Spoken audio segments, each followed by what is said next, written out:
Kematian pasti terjadi pada setiap makhluk hidup. Bagi manusia, kematian adalah peristiwa sakral yang layak dihormati. Bahkan di beberapa daerah di Indonesia ada acara adat untuk kematian yang dilaksanakan secara besar-besaran. Tetapi ternyata prosesi kematian itu tidak hanya terjadi pada manusia saja. Di dunia fauna pun hewan memiliki ritual unik alami yang merupakan prosesi kematiannya. Terkadang prosesi itu juga melibatkan kelompok dari hewan tersebut. Hewan-hewan apa sajakah yang memiliki ritual sebelum kematiannya? Dan seperti apa ritual unik tersebut? Berikut 7 ritual kematian hewan versi on the spot.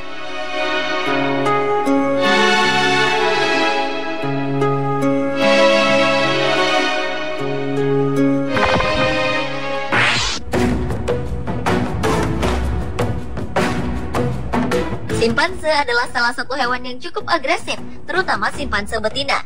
Hewan yang hidup berkelompok ini merupakan salah satu hewan yang selalu hidup bekerja sama, mampu menggunakan simbol, dan juga memahami aspek bahasa manusia. Hebatnya, mereka juga memiliki emosi dan rasa sensitif terhadap kematian. Di saat kematian datang, biasanya seekor simpanse yang sekarat atau sakit akan mati dengan ditemani oleh sekelompok simpanse lainnya. Di hari-hari terakhir sebelum kematian seekor simpanse, sekelompok simpanse akan terlihat tenang lalu tetap memberikan perhatian. Mereka akan mengelilingi atau berada di dekat dengan simpanse yang akan mati, agar simpanse yang akan mati tersebut tidak akan merasa sendirian. Dan ketika simpanse itu sudah mati, kelompok simpanse lain akan meninggalkannya. Namun simpanse yang berumur dewasa akan menunggui bangkai simpanse itu sepanjang malam.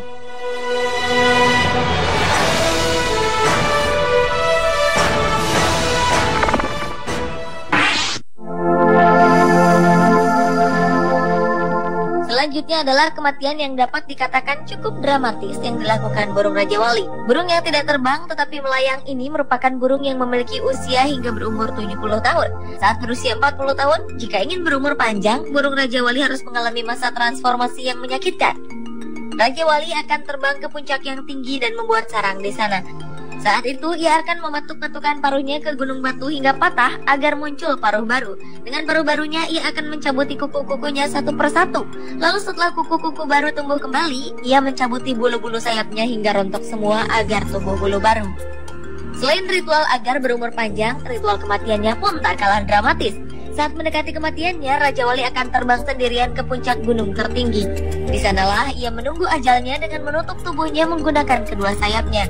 Raja Wali akan memandang ke arah terbitnya matahari, lalu mati.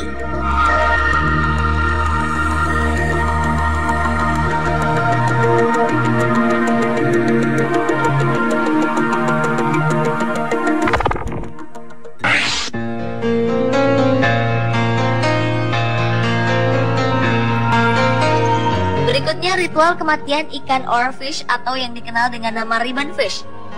Ikan yang dapat tumbuh hingga 15 meter ini merupakan ikan bertulang terpanjang yang konon dapat mendeteksi gempa. Salah satu tanda yang diberikan ikan oarfish ketika terjadi tsunami Jepang. Seminggu sebelum kejadian, banyak sekali ikan oarfish yang terdampar di pantai. Begitu juga saat terjadi gempa Haiti, banyak sekali ikan oarfish yang muncul ke permukaan. Kemunculan ikan yang tinggal di laut dengan kedalaman sekitar 1 km itu bukan hanya dipercaya sebagai tanda bahaya, namun juga bisa pertanda kematiannya. Saat ikan oarfish sedang merasakan sakit atau sekarat, ia tidak ingin sendirian dan mati dalam kesepian. Karena itulah ikan oarfish akan naik ke atas permukaan laut lalu bertahan hingga mati. Cara ini mungkin untuk menarik perhatian para pelaut atau untuk melihat matahari yang terakhir kalinya. Namun setiap kemunculan ikan oarfish akan meninggalkan sebuah kisah tersendiri.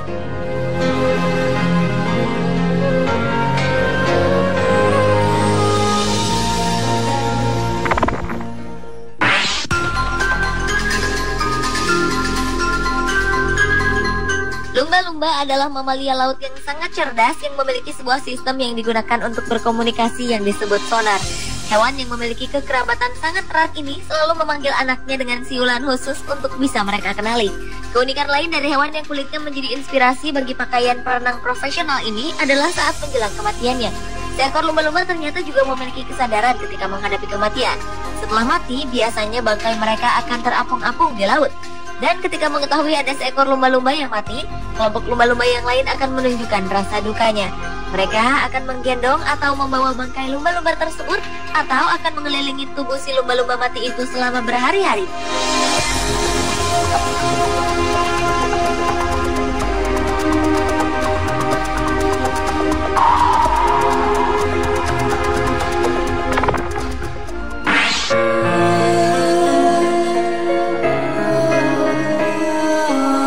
Beralih ke ritual kematian hewan berikutnya, yaitu burung jay, yang merupakan burung asli Amerika Utara.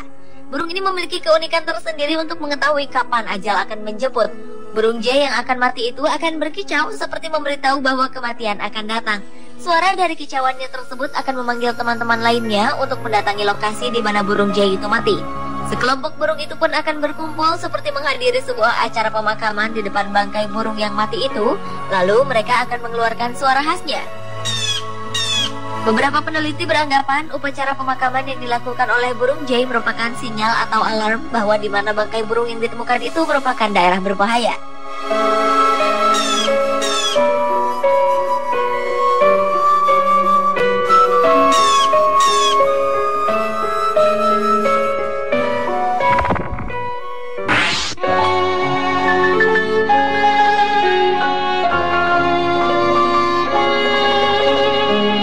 Gajah merupakan mamalia darat terbesar yang masih hidup saat ini.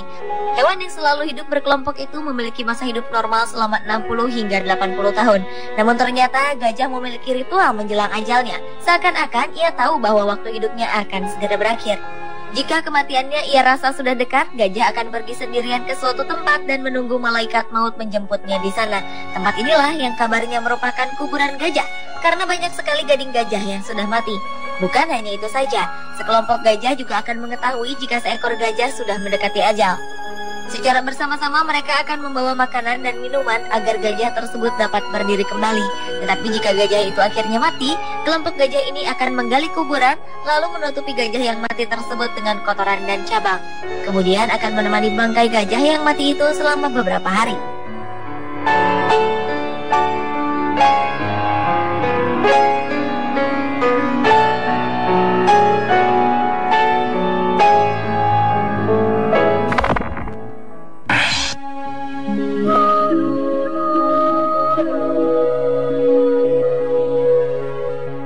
Berlanjut ke hewan selanjutnya, yaitu jerapah.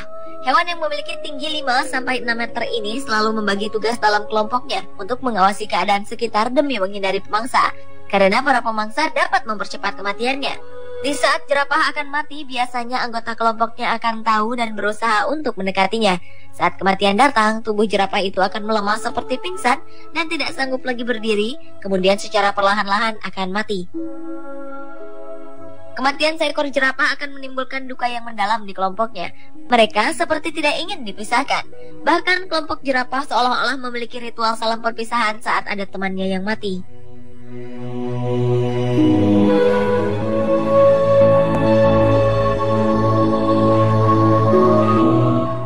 Pemirsa, itulah 7 ritual kematian hewan versi On The Spot.